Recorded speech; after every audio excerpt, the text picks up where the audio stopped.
Boa tarde. Aqui é a professora Vera, com o plano de 17 a 21 de maio, plano semanal. Então, aqui eu passei medidas de capacidades, tá? Que é o volume, né, e ângulos. Coloquei volume e ângulos. Então, o objetivo é reconhecer as grandezas de volume e capacidade, bem como as suas principais unidades de medidas, né?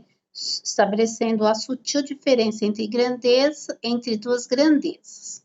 Então, nós vamos ver no primeiro exercício que eu passei, que é da página 66 do Aprender Sempre, né? Este retângulo, né? Ou melhor, esse paralelepípedo.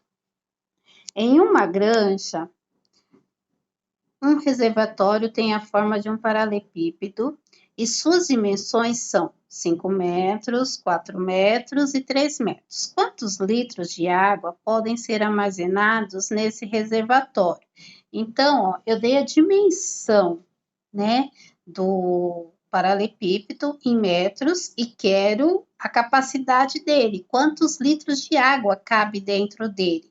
Então, a primeira coisa que você vai fazer vai ser ver a capacidade, o quanto ocupa, né, o espaço do volume, o espaço do paralelepípedo. Então, você tem que multiplicar as arestas, certo? Fazer vezes 3, vezes 5, vezes 4. Você vai achar em metros, né? Então, você vai achar em metros cúbicos.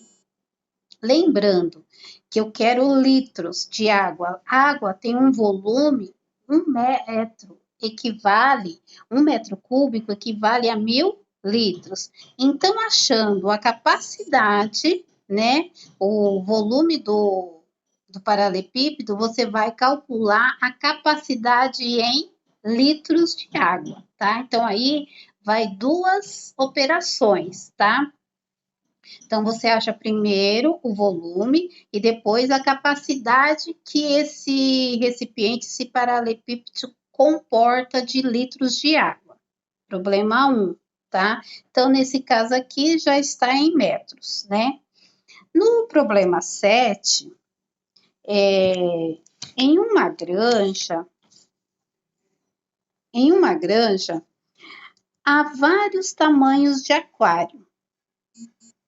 Qual é a capacidade de um aquário em litros, cujas dimensões são 60 centímetros, 90 centímetros e 120 centímetros, tá? Então, você quer a capacidade, tá, em centímetros. Então, a primeira coisa que eu tenho que fazer, transformar esses centímetros em metro, tá? Então, eu tenho 120 centímetros, eu vou transformar esses 120 centímetros em metros, o 90 centímetros em metro e o 60 também em metro.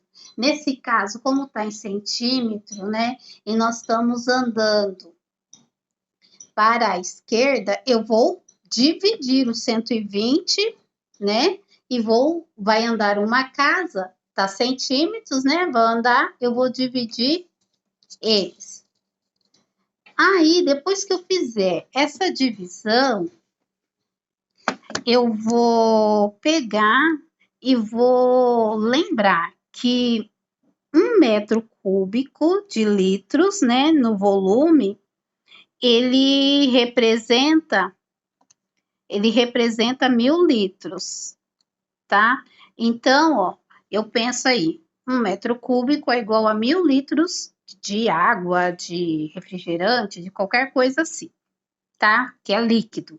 Aí, e sempre quando eu tô falando em volume, eu também tenho que tomar cuidado, porque eu vou sempre falar em cubo. Então, sempre vai ser o 3zinho pequeno, expoente 3. Sempre você vai utilizar o expoente 3, tá? É diferente de área. A área vocês utiliza o expoente 2, que é quadrado. Agora, como eu tô falando de volume, eu vou utilizar o expoente 3.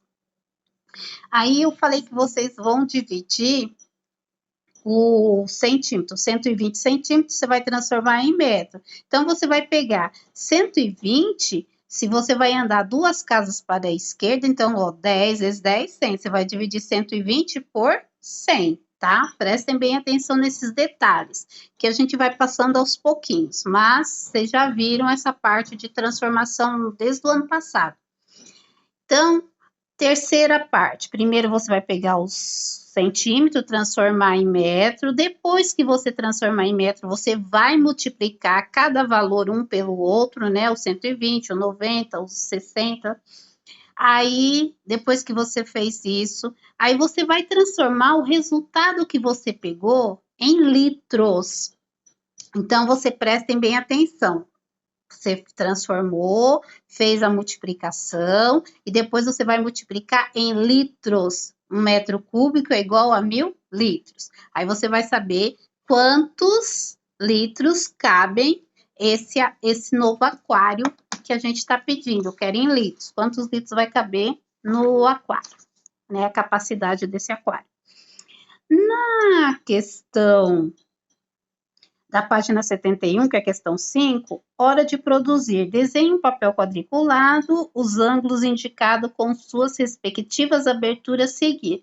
Então, você pode utilizar 2 segmentos de retas, fazer um quadrado, qualquer coisa que você queira, que tenha uma abertura de 90 graus, tá? Então, eu passei um pedacinho do quadriculado, você vai fazer pequeno, é claro, porque é pequeno o espaço, uma abertura de 90 graus. Aí você vai fazer um outro com uma abertura de 45 graus. Observa que o ângulo de 90 no A e no B de 45 graus. Observa que relação tá tendo aí, ó, 90 para 45, eu quero figuras, não precisa ser a mesma, mas tem que ter a abertura, um de 90, outro de 45. E a C, ela tem que ter uma abertura de 180 graus, tá? Então, você vai observar nesse espacinho aqui, dá para desenhar pequeno, alguma coisa, ou que tem abertura de 90, 45 e 180. Você pode fazer retângulo, quadrado, triângulo, ou pode pôr só 2 segmentos de reta com essa abertura, aí vai da criatividade de vocês, tá? Mas tem que ter essas 3 aberturas. E essa aula da abertura, se eu não me engano, aconteceu segunda-feira, tá? Segunda ou terça-feira, nessas 2 aulas aí, que agora é tanta coisa que eu vejo que eu não lembro agora, tá? Tchau, espero ter explicado legal.